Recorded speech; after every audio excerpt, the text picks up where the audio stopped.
This episode is brought to you by Pepsi Wild Cherry. Pepsi Wild Cherry is bursting with delicious cherry flavor and a sweet, crisp taste that gives you more to go wild for. Getting wild may look different these days, but whether it's opting for a solo Friday binge watch or a big night out, everyone can indulge in their wild side with Pepsi Wild Cherry. Also available in Zero Sugar. So grab a Pepsi Wild Cherry and get wild. Hi, this is Ben, Sam and Harry from the Late Breaking F1 podcast, and you can follow this year's Formula One season with us on the Sports Social Podcast Network. We're here every single week to bring you race previews, reviews and our opinions on everything from the F1 world, with plenty of fun along the way. Listen to the Late Breaking F1 podcast now wherever you get your podcasts. Thanks for choosing this free Anfield Index podcast. If you'd prefer to listen to this or any of our other shows without adverts, then now's the time to check out Anfield Index Pro. With AI Pro, you can supercharge your entire listening experience. You'll not only get all of our podcasts without the ads, but you'll have them far faster with our quick publish feature available exclusively for subscribers. AI Pro also puts you in the heart of our sound studio, with an option to listen to many of our shows live and interact with the podcasters in real time as the shows are recording. Upgrading couldn't be easier. AI Pro is available on all popular podcast platforms, and we have our own apps for Apple and Android. Just head on over to AnfieldIndexPro.com and get started today. Good morning, good afternoon, good evening, wherever you are, whatever you're doing, and welcome to another episode of Media Matters for Anfield Index. You can all breathe now, people. Yesterday's drama is done, but there is plenty to talk about, plenty to unpack. There's even a few things happening off the field. There's cup games coming up, and the small matter even of a Manchester United game at the weekend, which seems a million miles away somehow, doesn't it? And here to talk through it, answer our questions with various ones we're going to pose to him as well today, is the renowned and the respected David Lynch. It's a weird feeling this morning, so I'll ask it as ever. How are we? Yeah, I think good. I think there's a lot of positives to take, and we'll get into this really in depth. But I just think the overriding feeling is, you've got to have, I think, the supporters maybe feel some pride about the performance and almost feeling better about Liverpool's title chances. Even though a win would have been nice, it would have been really really nice to open a gap to City. I still think the performance was so good that you can't come away feeling too disappointed, and I think it's so easy to accept the point on the basis that Arsenal have got to go to City very very soon. I think that makes it a little bit more palatable a draw, even if it is a home game. So I think very very pleased with the performance I saw, and Liverpool looking in really good nick at the moment. No doubt. So I did want to ask you that, because I know you said before, and you were always quite stern on it previously, that you felt we needed to win this really for the title. Did yesterday's performance sway you, change your mind at all in any way? Yeah, I mean, I'd still now make City big favourites to win the league, because we know what they're like across these last 10 games. They tend to just hit another gear, don't they? They've got the track record of going on to win it. So I think for me to feel like Liverpool were favourites to the title from this point onwards, I think we would have had to win. So I don't quite make them favourites at the moment. But as I say, there were so many positives from the draw, and the performance was fantastic. And I think, the key element really was to come out of this game feeling like Liverpool was still in the mix. I think defeat to City you would have felt that, it's going to be really difficult from here. But a draw in the end, with Arsenal having to go to City so soon, and the fact that Liverpool are getting the other side of this now. They don't contest a Premier League game till March 31st now, and they should have maybe 4 or 5 back for that game. That feels massive, So if Liverpool get the right result from that Arsenal City game, which is obviously either a City win or a draw, then the title's in their hands with loads of players coming back. The squad hopefully looking stacked, and it's 10 games to go and win the league, and they've got the better fixture list coming up as well. They've got the weakest teams on paper coming up, so. It's not a bad position Liverpool are in at all. And I think that, the disappointment almost yesterday, they didn't get the win that I felt that they deserved. But the overall picture is looking very, very healthy. And I'll be honest, I don't see Arsenal going to City and winning there. So I think this is going to be back in Liverpool's hands pretty soon, and hopefully with quite as close as possible to a full squad, which is, what a position to be in. Absolutely unreal. I mean, We were both there yesterday. My voice is still feeling a little bit. For those that weren't, Anfield was raucous yesterday, wasn't it? Yeah, it was incredible. I just love it in games like that. I just think it's so tied to what happens on the pitch and really feeds off each other in a really nice way. Like, it's so different to the atmospheres that people talk about in German football, for example, that they say is, they're fantastic atmospheres. Give me Anfield any day of the week. It's, as I say, it's so tied to what's going on the pitch and sort of, reacting to big moments. A free kick given to Manchester City, even if it was absolutely deserved, the crowd's up and angry and getting up, and there's the whistling every time City touch the ball, and Liverpool are on the attack, just making City feel nervous with the volume rises, and Pep Guardiola described it as a tsunami, didn't he, after the match? I thought it was a great way of putting it, and the crowd absolutely played the part in that. They were phenomenal, and that played a big part in City looking all at sea for most of that second half. Liverpool were just swarming them, and that was as much down to the crowd as the performance itself. And as I say, the two things feed off each other, and it just comes to a crescendo where you can make Manchester City, who are, I'd still argue the best team in the world, you can make them look like amateurs at times, and that's how good it was, the atmosphere.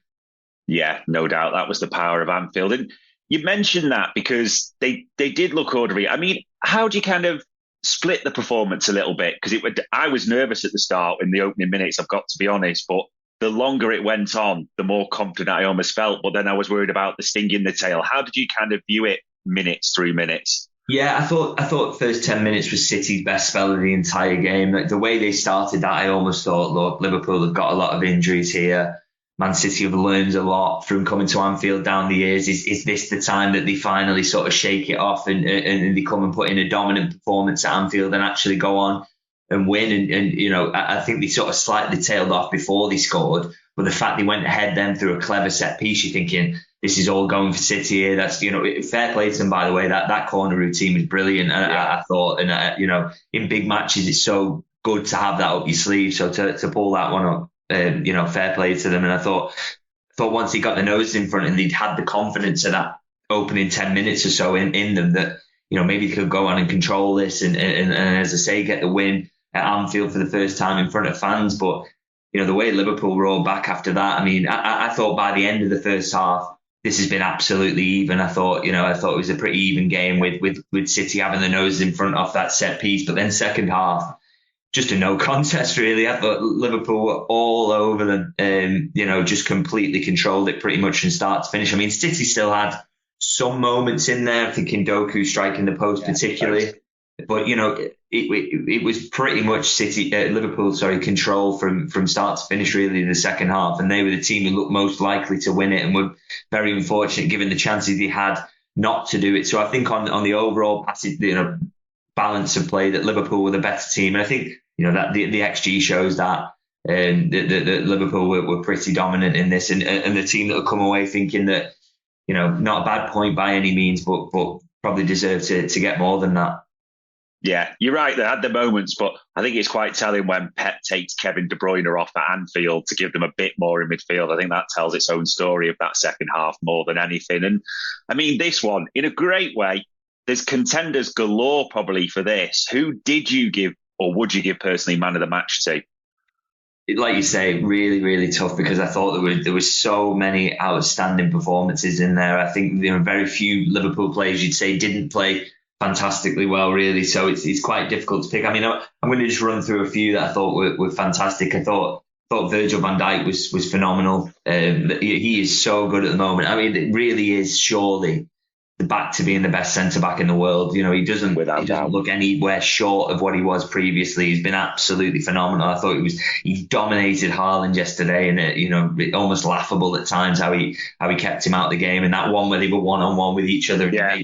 Haaland basically pass it into Queen Kelleher's hands from 20 yards out. It just sort of summed up how on top he was in that battle. And then I thought that the midfield two of Endo and McAllister, they sort of seemed to work in a pivot at times. Again, ridiculously good. Really enjoyed their performance, sort of everywhere, winning the ball, really sensible in possession. And then one person who I think would probably get criticism actually for his performance is Luis Diaz, but I thought he's, I know he missed some chances, but I thought he was a net positive to the team hugely. The balance he gives Liverpool with his defensive work rate, his ability to get the ball up the pitch. I mean, if he'd finished one of those chances and added one goal to his tally, he's man of the match by a million miles, in my opinion. So I wouldn't want to be too harsh on him, and I want to highlight how good he was. But again, I've mentioned those three players there, but I'm looking through like you've got to mention Quansah. Bradley was brilliant. Joe Gomez did really well. There's so many good performances in there. But I think if I had to pick a man of the match with a gun to my head, for me, I would pick Alexis McAllister. I think. I think he's hitting another level recently. He just seems to have really, really settled in now at Liverpool, and he was the dominant force for me in the entire game. Liverpool controlled that midfield, particularly in the second half. And Endo was a big part of that, don't get me wrong, but I think McAllister was the key man. His coolness in possession to bring City on and make them press and then find the gaps and pop the ball around. He's brilliant in the challenge. He scores the penalty so cool in a big situation, and should have won a penalty at the end as well. So I know we'll get into that. But yeah, for me, Alexis McAllister, I think he's just playing an absolutely world-class level. And if Liverpool can keep him fit between now and the end of the season, I think he's going to have a big say in whether they win the title or not. I think he's arguably the most important player at the moment. Yeah, on form now. I mean, 7 goal contributions in his last 7 games. And even like you say, that penalty, what I loved before, there was a big delay when Ederson went down. He was just doing kick-ups in the middle of like the area, just sort of nonchalantly kicking it around. So, yeah, it's been unbelievable. And we've got to discuss it. We try and stay away from ref decisions. And I'm using your words a bit because I always agree with you. I always think you give the refs a fair shake, VAR and everything, the PGMOL. You try and look at it objectively. I'm struggling with yesterday. I'm not going to lie at all. The more and more I watch it back. I mean, Michael Oliver, the referee, doesn't give it. VAR check Stuart Atwell. Mike Dean's comments, I'm sure you've seen. I'm sure you've seen Jurgen Klopp's comments on Mike Dean and the referees, etc. Honest thoughts on this one?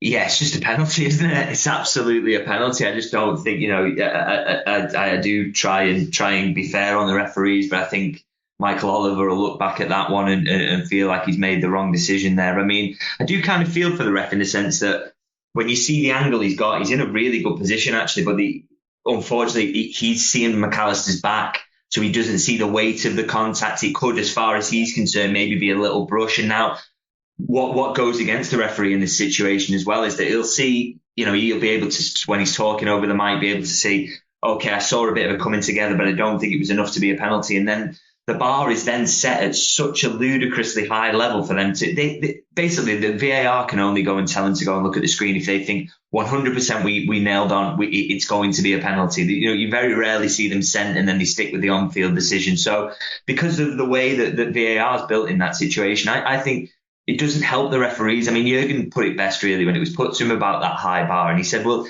isn't the idea just to get the right decision?" And it absolutely should be that, shouldn't it? I know you want to avoid re-refereeing the game, but I think in that situation, it was just a clear penalty, really. And I just think, in the 99th minute of the game, was it? It's really hard for Michael Oliver when, as I say, he can only see McAllister's back and he can't see the contact, to give that penalty in that situation in such a massive game. I think years ago you wouldn't have ever seen them give that, because I just think, if he's not got the exact perfect view, then you would be reluctant, because you don't want to decide where the title goes in this moment by giving the pen. But in that, he just should be helped out by VAR there. They should say, look, you can stick with your on-field decision if you want, but go and have a look at it, because there is some contact there. And I mean, it doesn't matter. I think the justification from the PGMOL was that, Doku gets a little touch on the ball, which I think, you watch the replay, it's kind of hard to know whether he did or not. But even if he does, I think it's irrelevant. I think within the law there's a recklessness to his challenge. It's a high boot, and it would get given anywhere else on the pitch. So I think, poor decision, and sort of underlines some of the issues with the VAR, really, in that they're not there helping the refs or helping them. They're just thinking about this high bar too much and not re-refereeing the game. I just think in that moment, if they'd give Michael Oliver another chance to see that, he would have absolutely seen that it was a penalty and given it. I mean, this story's going to rumble on and people are going to talk about it. I mean, we saw in the Sky studio Jamie Carragher talk about and I'm struggling to agree with this, if it's the 50th minute or the 60th he gets given, but it's not going to get delivered in the last minute, I'm kind of struggling to sort of process that. And Jurgen mentioned Howard Webb will probably ring in with an apology. Do you foresee that coming? Do you think there will be a phone call today? I'll be quite surprised if that doesn't go down as a missed intervention. I really would. I just think there's just sufficient contact there, isn't there? I mean, I actually think it does hurt McAllister, the fact he gets caught as well. So there's clearly enough in it. I'd like to see the argument made that is on the line of where the intervention should be. I just don't. Surely not. It just is a clear penalty. I think every Manchester City fan that I saw online feels that they sort of got away with one there. I think even they would agree that it's a penalty. So I do think that's going to be logged as a missed intervention. And if it's not, I'd be more annoyed about it not going down as a missed intervention, right? Because I'd rather them just accept that is a penalty, because it just is, isn't it? The amount of contact was there. And as I say, I got Carragher's argument in the sense that the referee himself, because he can't see the contact in the 99th minute, to give that, you'd have to be insanely brave, or, it's almost reckless to give it if you don't see the actual contact full on, with your angle. I totally get him not giving it. But the problem is then that, VAR have got to, jump through hoops then to feel like they're able to tell him to go and have another look at it. And that for me is a flaw in the system. And it's really cost Liverpool there, because it would have been great to win that one. Yeah, definitely. It did not go for us. But listen, I mean, there's so many positives. And I do want to sort of run through these, because there were some special performances. I mean, I can't believe how good everyone under 21 on the pitch was. And I do want to talk about these one by one. They were insanely good in a massive fixture. I mean, I'll be deadly honest. I messaged you when Canate didn't make it. I'll use quite a strong word, a panic type of thing. But Jarell Quansah rammed my words back down my throat big time. He was outstanding yesterday, wasn't he? Yeah, it's just ridiculous, really, that, you think that he was on loan in League One last season, and only for half a season. And I don't think anybody could think then that he was going to be a big part of Liverpool's first team squad this season. I mean, I'm not to say there wasn't a belief in him in the academy, but the steps he's taken this season, I think, have taken everyone by surprise. And, and absolutely even more so for supporters who maybe hadn't seen a lot of him. He's just got everything you need to be a top level centre half, hasn't he? I mean, he's always helped by the fact that Van Dijk's alongside him, and that is quite handy there in terms of organisation. But in terms of the raw materials to be a top defender himself, he's absolutely got that. He's not the quickest, but he's no slouch. His positioning's great, physically good, wins his headers. Composure on the ball. I mean, he almost actually caught him out at one point, didn't he, when he got the ball off him? But, fair play to him. That's going to happen sometimes when you're as composed as he is and you're trying things. You're going to make mistakes from time to time, particularly when you're younger. You maybe pick the wrong moments to dwell on the ball, but he just got absolutely everything in his locker. And, as much as Van Dijk completely shut down Haaland yesterday, Quansah had to get through a lot of work with him as well, because he wasn't going to just sit on Van Dijk all day, was he? He's a bit more intelligent than that, and Quansah was up against him a lot of one-on-ones as well and did really well. And just incredible, really, that he's emerged to be this option now. And again, we keep talking about this. Do Liverpool need to sign a centre half in the summer? I honestly don't know, because Quansah is that good. Are you that person who has everything? The coolest merch and those must-have fan threads? Well, over at our Anfield Index shop, we've gone that extra mile when it comes to pimping up your Liverpool collection. From our popular range of bespoke design t-shirts, sweaters, hoodies and hats, to our signature edition mugs, prints and coasters, all provided with fast worldwide shipping. We have something for every red. We also stock official LFC merchandise and are licensed with the Premier League and UEFA to sell official iron-on shirt badges and sleeve patches. As a listener to this podcast, you can get 10% off everything with coupon code AIPRO10. Just head over to AnfieldIndex.shop or find us on Etsy by searching for Anfield Index.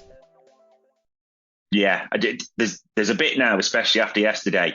Why would you want to limit Jarell Quansah in any way? He's coming through every single test. Liverpool are unbeaten in the league with Jarell Quansah playing. If you think about the games he's played as well, insane, really. And another kid who I loved he was up from the challenge from the first minute and he rattled Bernardo Silva a few times, which made me love him even more if that was possible. But Connor Bradley, again, before sub, brilliant, wasn't he? Yeah, he kind of like personality-wise reminds me of just Robertson really on the right-hand side. He kind of loves to like get in duels and he loves winding people up and he's sort of, again, just brilliant. I mean, not a game where he was absolutely able to massively influence things in terms of going forward. I mean, I know he slings that really good low crossing quite early on, and there's that one opportunity he has where he should maybe have had a shot actually and tries to cut the ball back. But everything he did defensively was just absolutely outstanding. And you just know that when he's starting games that he's going to lock down that side. You do not have to worry about it. I'm sort of reticent to criticise Trent Alexander-Arnold, but I do think he's better than him defensively. I think he's more intense in his defensive side of his game. I mean, Christ, he doesn't give you what Alexander-Arnold does on the ball. There's no doubt about that. I mean, very few players in world football can, but everything he does in the defending side of thing, I think, is superior, and his intensity in that position really does remind me of Andy Robertson. And I just think, Liverpool again. There's been calls, hasn't there, in the past for Liverpool to sign a right back and have some backup to Trent Alexander-Arnold.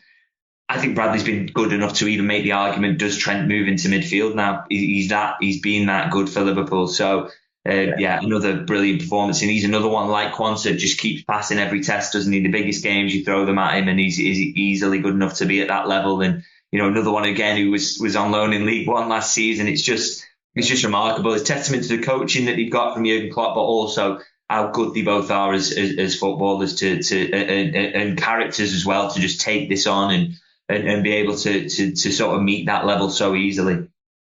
Yeah, probably both of them probably changed the transfer thinking completely for the summer as well. And God knows what value do you put on them. And people ignore this almost in a way because of the amount of performances he has. But Harvey Elliott is still essentially a kid, isn't he? And I honestly thought it was his best performance in a Liverpool shirt yesterday. He was great again, wasn't he? Yeah, he's really coming into his own now. I think there's been times, haven't there, where we've seen weaknesses in his game where I think he's been caught out. Sort of his lack of physicality has sort of counted against him at times. But I think what he's doing at the moment now is sort of learning how to get around that and to use his body in the best way. And you look at, I thought he reminds me a little bit of Bernardo Silva, actually, who obviously was up against yesterday in terms of he can be that player for Liverpool. And you never think about Bernardo Silva being made to look like he's small or not strong because the way he uses his body really well, or he doesn't end up in those physical duels because of the quality of his control and his touch, his ability to shield the ball. Elliott can absolutely be that for Liverpool, and I thought you saw that again. He was a massive part of. I thought he did well in that sort of attacking role in the first half, and then when he drops back into midfield, again, big part of Liverpool dominating those positions. Really, really good at getting himself into space in the number 10 position and then using the ball really, really well. He's just got everything, and I think the fact as well that performance came off the back. I mean, what's he on now? It's the last 6 games, 540 minutes because of. I know he's been subbed off in a couple, but he's played extra time. And so over 540 minutes over the last 6 games and been a massive part of Liverpool keeping this really good run of form going. And he's done it again yesterday against, as I say, probably the best team in the world. And you forget because he's been around forever. He's a kid. He's as young as Quansah. He's as young as Bradley. He's in that age bracket. And he's putting in performances like that. And he's been massive for this squad recently. And I thought, yesterday, another huge step forward for him. And it's kind of crazy to me as well that there've been times when he's had real criticism over the last couple of years and people saying he's never going to make it for Liverpool. It's just absolutely laughable when you see how good he was yesterday and how good he has been recently. He was clearly a young player finding his way. And now I think he absolutely has found his way. And I think he's hit a level of form that he's going to be able to sustain going forward throughout his career now because he's always been an elite level talent. And I think now he's going to start to show it consistently. Yeah, his technical skills were amazing. The amount of balls that were wrapped into him and the first touch was just perfect. Yes, like you say, very Bernardo Silva. The biggest compliment you could pay him is that he could probably fit in that City team. Now, they sort of value technical quality slightly higher than maybe a Jurgen Klopp team does. And I think Elliott could absolutely fit into that, which is, that's how good he is. Yeah, it's just insane. And despite that, and Harvey Elliott was unbelievable, in a game for Liverpool City and the quality of the midfielders they have, like we said, De Bruyne, Bernardo Silva, insane. We talked last week about Alexis McAllister maybe being in the team of the season. With the best midfielders in the league, he was the best midfielder on show, wasn't he, yesterday? Yeah, absolutely. I think, like I said, I think he's playing at a world-class level at the moment. He was just so good in everything he did yesterday, dominant in terms of winning his challenges. He always gets about, wins the ball, nicking the ball for Liverpool, and then the quality he shows in possession, always dragging a player onto him to make sure that he can find a free man and pop the ball about, that passes through the lines. His passing range is fantastic, and his composure in tight areas is massive for getting Liverpool out of pressure spots. And that's, City try and set pressing traps constantly, but he could never really get close to him because he was that good on the ball. And as you say, the quality of City's midfield. I mean, that's the first game, basically since Rodri's first season, I haven't ever seen him look that ragged as he was yesterday. And it's because Liverpool were running all over them in midfield. They were absolutely killing them. And, McAllister was the key man in that for me, but also Endo and Elliott in terms of his supporting act was so good in terms of, swarming City and making it difficult for them. But then it's that combination of not just, it's not like Jurgen Klopp's early sort of era where it was all about physically bullying a team like City when they came to Anfield and just getting the ball up to the front three as quick as you possibly can. He actually mentioned it himself. That's the best that Liverpool have played in terms of playing through City, playing football through City rather than just win the ball, fire it forward. It was really sort of measured and controlled, and they just took City apart in midfield, which when does that ever happen? I think Klopp was right to say that's probably the best that Liverpool have played against City, particularly in that second half performance, where they just ran through them. And Rodri looked terrible, and I've never seen that before. He is without doubt the best holding midfielder in the world, and Liverpool made him look daft for about 45 minutes yesterday, which is that is no mean feat. And like you say, McAllister leading it, but Elliott and him just controlled that midfield second half. They were at panic stations at times, City. It was unreal. And the panic stations were there. Luis Diaz, everything, and I mean everything but the goal, wasn't it? That's the best way to describe it. Yeah, I think it's such a shame he didn't nick a winner, because I think his performance then, he would have been absolutely man of the match in many people's minds. Some of the I know I've said this before, I think he's never going to be quite the killer of a Sadio Mane, I think.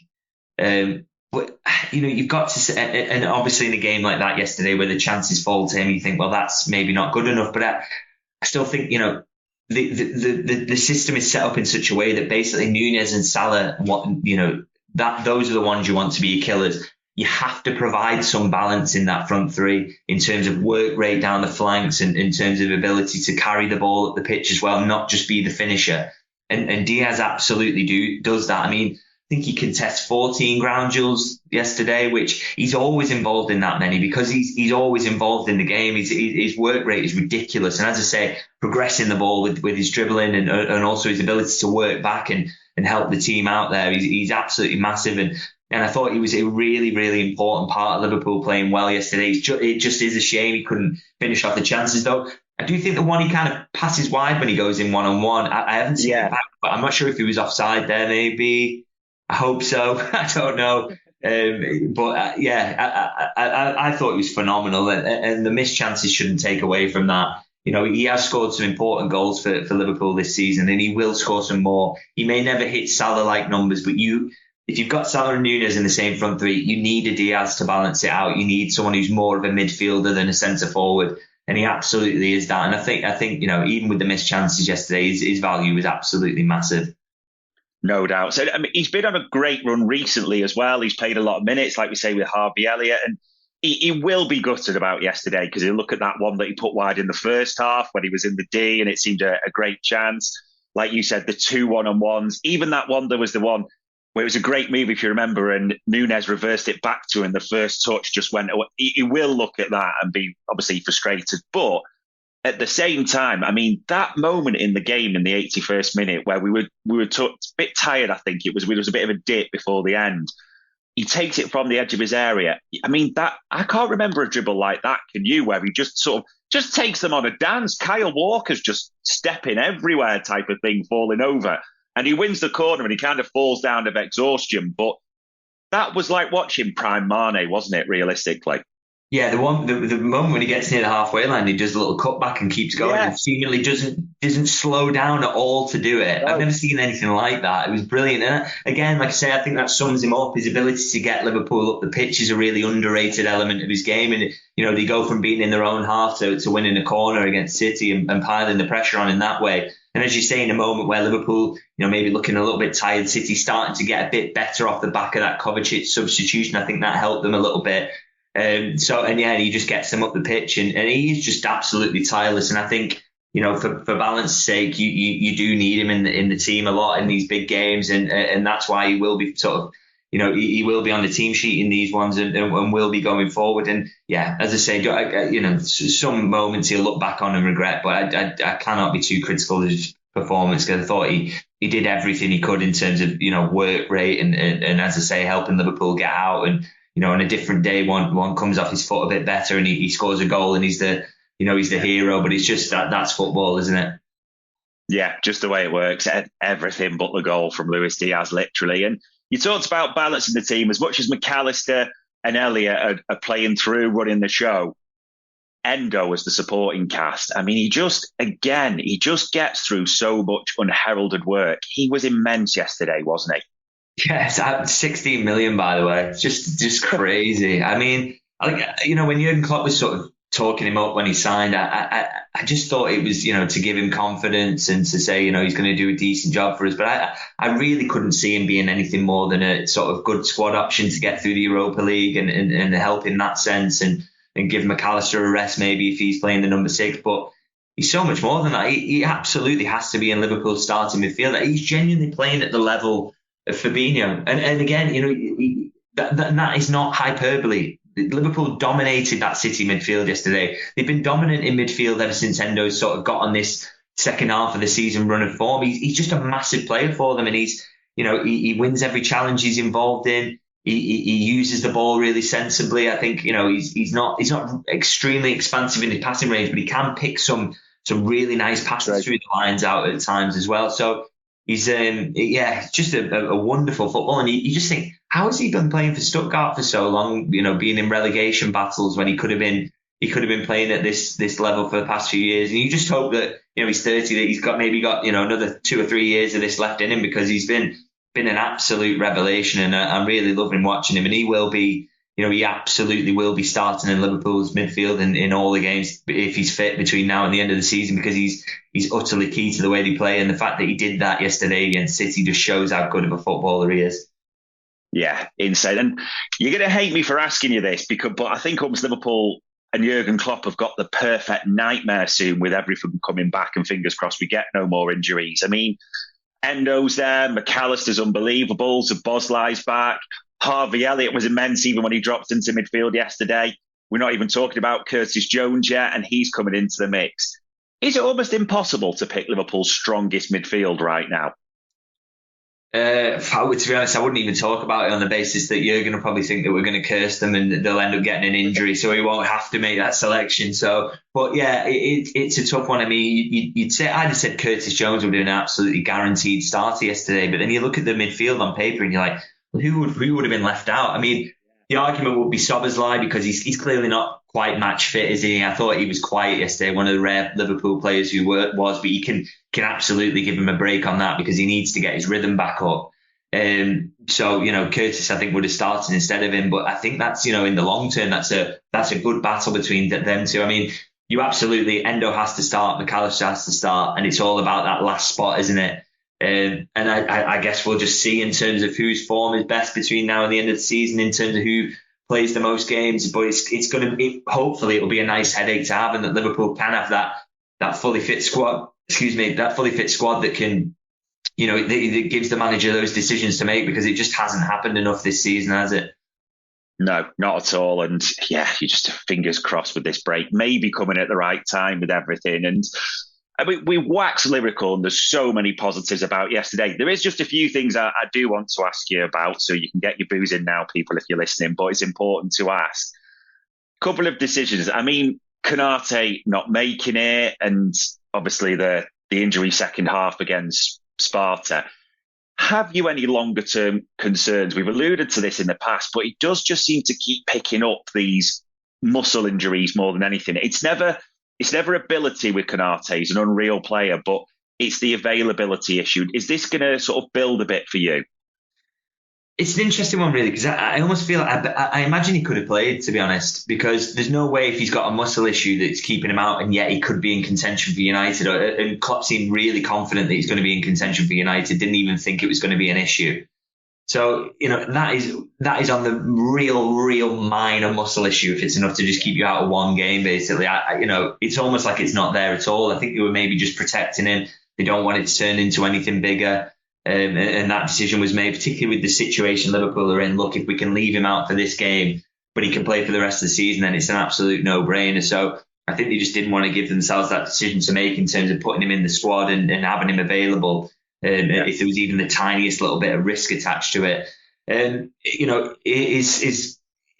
ability to pick up injuries is a bit of a concern in the sense that, if he's going to be injured for long periods of season, going to consistently pick up muscle issues, then maybe Liverpool do need always a fifth choice centre half knocking about, because if you get a situation like Matip being out, then you have to use Gomez at left back or right back, then you really are down to the bare bones like that, aren't you? So, that is a little bit of a worry in terms of his robustness, and maybe makes the argument that Liverpool could sign a fifth choice. Maybe that's a really young player who comes through and does that, but I think at the end of the day, the positive news is that Konate is not going to be out for long at all, and hopefully will be on the team sheet against Manchester United, which is, when you see him go off and the way he sort of looked like he pulled up, you were worried that he was going to be out for a while, but he's missed the City game. Liverpool have come through with a decent result.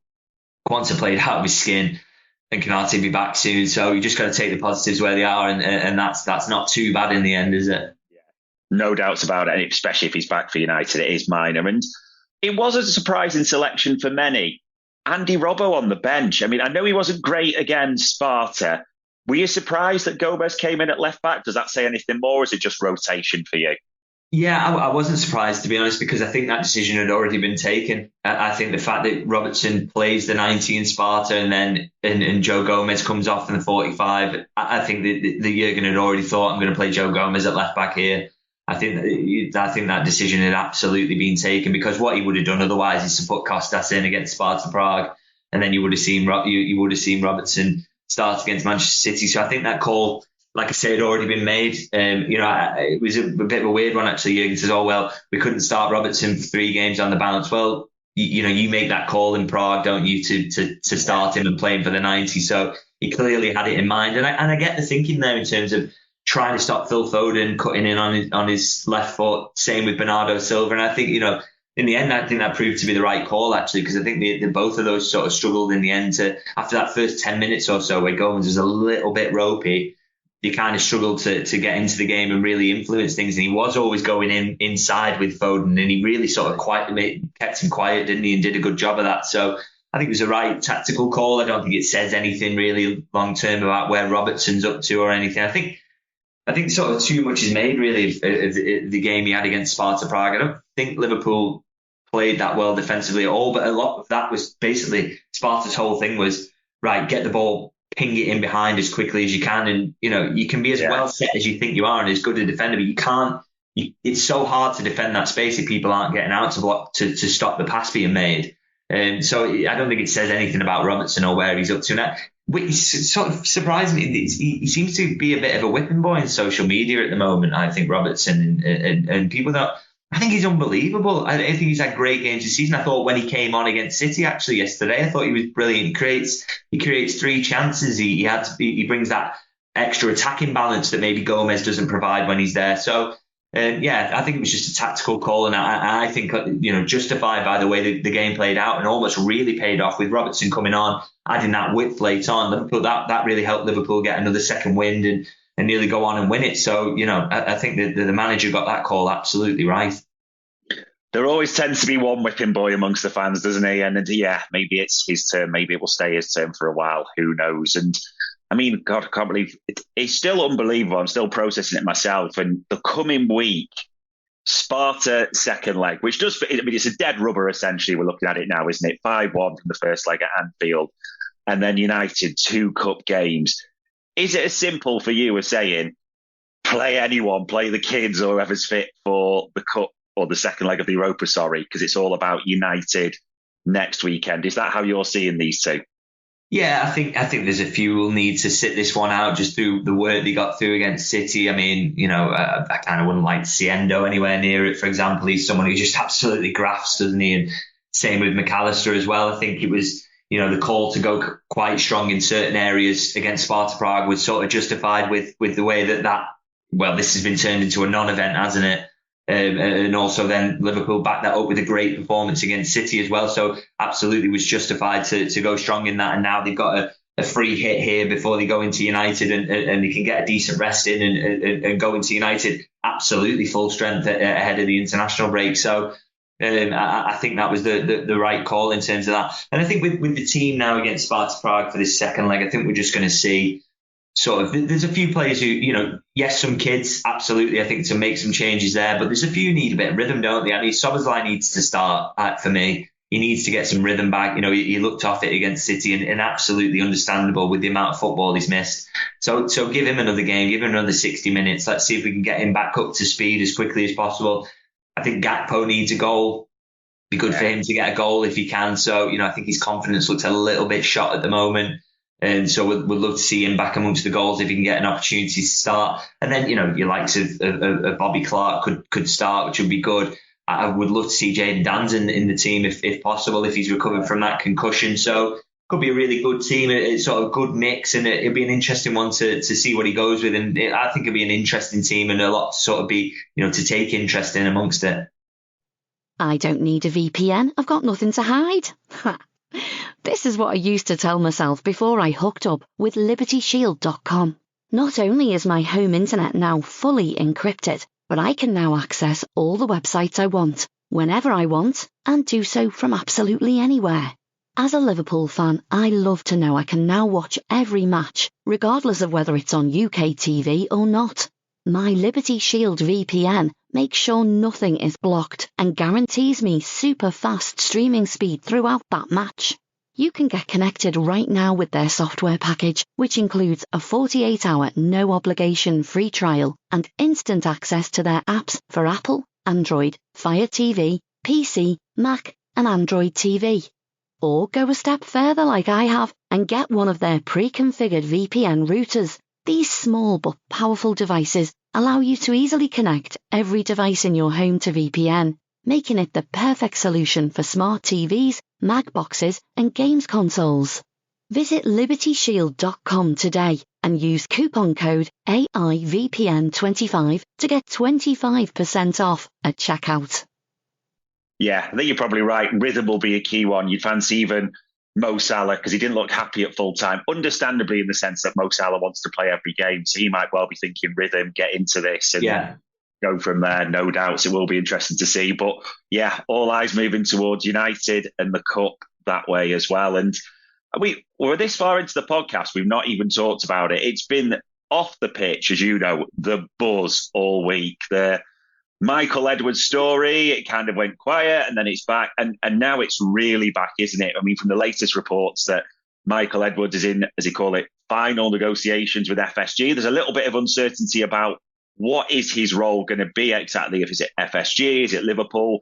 And also Richard Hughes, the current sporting director at Bournemouth, who seems apparently set to take that role, close links with Michael Edwards. I mean, what can you give us around this on the latest? Because there's a lot of excitement, but then the thing I'm also thinking is there's a lot of excitement for things we still seem unsure about, so to speak, and how it's going to play out. Yeah, I think this is basically, we're very close to a done deal on this now. I think that, there's been a sort of an outline agreement in place and now it's sort of finishing touches. So we're in that area. I think it would take something miraculous for this to not come off now. And I think with the Michael Edwards one, it's going to be interesting to see what the actual role is and what that looks like. I mean, an interesting thing is I don't think it's going to be a Liverpool role in the sense that I think it is going to be something within FSG where his main area of oversight is Liverpool. And I think that's because Liverpool are actually directing inquiries about this to FSG when contacted about it. So I think that's kind of interesting. And You get no comment from that side at the moment, by the way. So they're really keeping the cards close to the chest, but we absolutely expect that, to be honest. But yeah, I think it is going to be a role within FSG, and then Richard Hughes to come in and take that sporting director role. And again, I don't want to get too excited around sort of football executives, and I always point out that Liverpool's business last summer, when they didn't have Michael Edwards, they didn't have Julian Ward, was still really, really good. You look at the signings they made, Endo, the absolute archetypal FSG signing, McAllister for 35 million, like unbelievable business. Liverpool is still capable of doing that. But I do think Michael Edwards is clearly a really savvy football operator, and he was around for a great period in Liverpool's history. He's clearly a really smart man who's, great. It would be great to get him back on board in a bigger capacity. And obviously, if he thinks Richard Hughes is a good technical director or sporting director or whatever his title ultimately ends up being, then I trust his judgment on that front. And I think what it says is it'll be good to get it sorted soon, in terms of, because we've spoken before about the fact that, moving towards summer business, you need to get going on that front. But it also presents to any potential new manager, say Xabi Alonso, look at the structure we're putting in place here. Michael Edwards is an absolute world class in his field and has been in the past. We're putting the structure in place. You've got this incredible squad that you would inherit already. Liverpool is set up for future success even after Jurgen Klopp, and I think so. It's a relief really to see sort of movement coming on that. We did always say we thought it would be sorted by March, and it seems to be. I expect some sort of confirmation of some news around that in this week at the absolute latest. So yeah, it's good that it's moving, and I think it's to be celebrated that Liverpool recognise that you can't really replace Jurgen Klopp and everything he does for Liverpool. You need to have an incredible structure in place, and they're clearly making steps towards that. And hopefully these are the right appointments to take Liverpool forward. No doubt. Yeah, we are expecting news this week and full confirmation of what exactly that role is. And it does link to off the field, but this is a big few weeks. Like you said, it was the 31st of March, or that's coming for our next league game. Injuries wise, we know Konate, or we're hearing Konate is supposed to be back for the United game. Are we expecting players to be coming back? Because I'm alluding to like Trent, Jones. Are we expecting to see players in training quite soon? Is that the latest? Yeah, I think a lot of them are basically post-international break. I mean, it was interesting actually. Pep Lijnders kind of gave Curtis seemingly a chance of being around maybe this week, but we'll have to see. I mean, that is so, with injuries, it's kind of hard to predict, isn't it? Because they do a lot of assessment day by day and see how the pains feel and things like that, how it's healing up, how quickly it heals. And, it's impossible for a 4-week injury to make the prediction they'll be bang back on 4 weeks or whatever. So it's difficult to say. So maybe Curtis, we'll get some good news on that. Maybe he could be around that timeline, as Lynnders said. Gravenberch is one who, it wouldn't be an absolute shock if he was back around the back end of this week to training. Whether that's enough to get him involved in United, we'll have to see. He said to me, I wrote a story last week about the likeliest timeline was considered that he'd be back after the international break, but it wasn't absolutely ruled out that he'd be around this week. So we'll see how that goes. Again, as I say, he's judging the pain, seeing how they feel. They want to take risks now. But the good news is, you'd expect after the international break, Curtis Jones, Ryan Gravenberch, Trent Alexander-Arnold's going to be back, and then I think Alisson and Jota maybe a little bit after that. Then maybe. But it's looking pretty good, isn't it? Obviously, Konate back for United, hopefully, as well. So what a boost that is. And to not have a league game now till the Brighton game, the ability to get players back and hopefully going into that last run-in now with a really strong-looking squad, it would just be huge. It gives you the ability to win games from the bench more as well, which is something Liverpool did a lot early in the season. So it's looking really, really good for Liverpool at the moment, and hopefully just try and avoid picking up some more injuries if possible. Yeah, exactly. It'd be great if we can get those players back for the next league game, especially people rehabbing him. We even had the good news, didn't we, that Mo Salah is not going to go on international duty for Egypt. So we've got to look at that as a positive. So, yeah, despite the draw and people have their feelings, it genuinely is a groundswell of positive feeling, quite rightly, around the club. And we come as ever to the questions that have come in from the viewers. And I like this one. It's an interesting one. I'll put this to you, David. No hesitation. How many trophies do you think we're finishing this season with, and why? I'm gonna say 2. I think. I'm not sure. obviously got the League Cup now, and I think they'll definitely win the Europa League. I still make City favourites to the Premier League. I've been scarred too many times. They're so good in the running, aren't they? And one result can throw it. It'd be nice if Liverpool just get the breaks this time and get the luck and can get over the line where City have maybe sometimes had the odd bit of fortune. If Liverpool could get that, it'd be great. And so I wouldn't be shocked if they ended with 3. I think they'll absolutely will win the Europa League. It's not a question in my mind that they'll win that. FA Cup might be difficult, but I think they'll win 2. It'd be really nice if it was 3 with the Premier League, though, wouldn't it? And again, I wouldn't rule out all 4. Jurgen Klopp's a joke what he's been doing with this squad recently, and as he said about the players coming back, Liverpool are going to have options. So I'm not absolutely ruling that out, but my gut, and as he said with no hesitation, I'd maybe just say 2 now to play it safe. And I get that. I could keep praying for all 4, but I can fully understand 2 at the same time. And someone tweeted the other day, which was quite good. We've all still got PTSD, point PTSD, isn't it, type of thing. So yeah, that way. I mean, this one I thought was a good question. Harvey Elliott does feel like he's gone up a level recently, and maybe that's my phrase in there. What do you think is the big difference in his recent performances from the start of the season? And we know he's been brilliant still at the start of the season. We've talked about him, but it's been an element of super sub, hasn't it, for the large season? And now it just feels in the last few weeks it has gone up a level. What do you put that down to, if anything? I do wonder if Alexis McAllister's having quite a good influence on him, actually, in terms of, I think one of the big problems he had when he started games at the start of the season, he was always good off the bench, wasn't he? He was always in games where Liverpool were looking to dominate late on and they were looking for a late winner. He'd come on and Liverpool would have a lot of possession and he'd find those little pockets. What tended to happen when he was starting games, I felt, was that he was really struggling to influence things and finding that, in where the games were a little bit more even slightly in the starting period rather than with Liverpool pushing late on.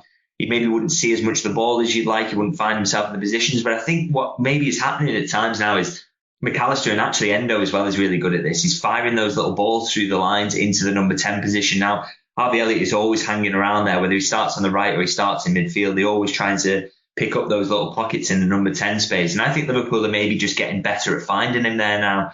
And then once he's got the ball there, his touch is usually good and he's really, really good on the ball. So it's almost a change in how Liverpool are finding him more than anything. But he's definitely he's having more influence now. He's seeing the ball a lot more.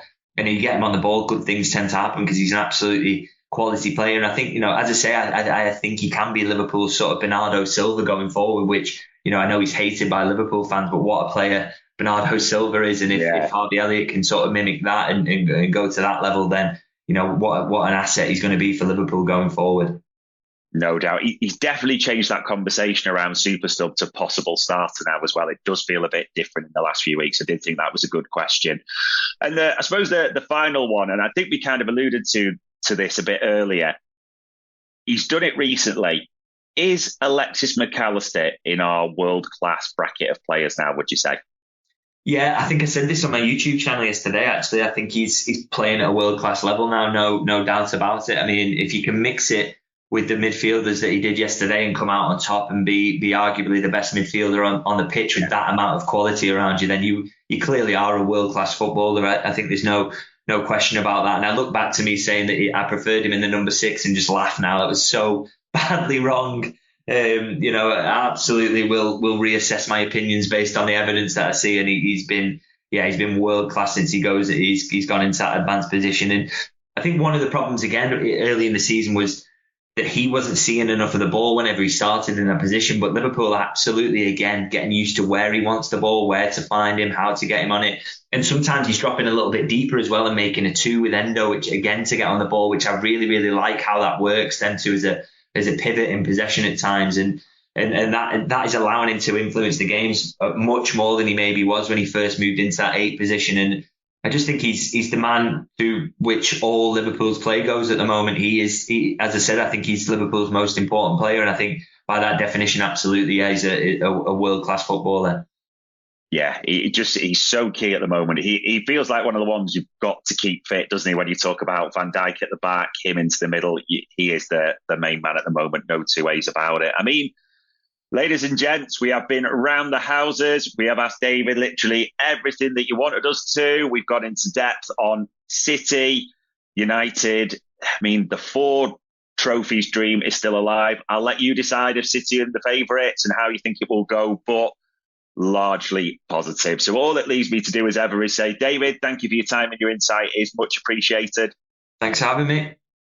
And ladies and gents, that was another Media Matters for Anfield Index. We hope you enjoyed listening to this Anfield Index show. Please be sure to subscribe to our channel so future podcasts find their way to your device automatically. There's nothing quite like fan engagement, and we'd love to know what you think of anything discussed on this show. The best way to get in touch is over on our free Discord community, where both podcasters and listeners debate the hottest LFC topics 24/7. Sign up free now at anfieldindex.com/Discord. You won't regret it. You can also follow us on Twitter at Anfield Index and find us on Facebook by searching for Anfield Index. Oh, and before you go, we'd love it if you could leave us a 5-star review on your favourite podcast app. It only takes a couple of seconds, and it means the world to the people who create these free shows. Sports Social Podcast Network. The Planet Fitness Black Card is packed with perks, not like other gyms. Hi, can I bring a friend to work out? Oh, okay. Is my membership good at other locations? Okay. Do you have any other amenities? But at Planet Fitness, the PF Black Card gets you tons of perks. Bring a friend for free anytime. Access to any of our 2,500 plus locations. Relax in the hydro massage and so much more. Join for just $1 down, $24.99 a month. Cancel anytime. Deal ends March 15th. See Home Club for details.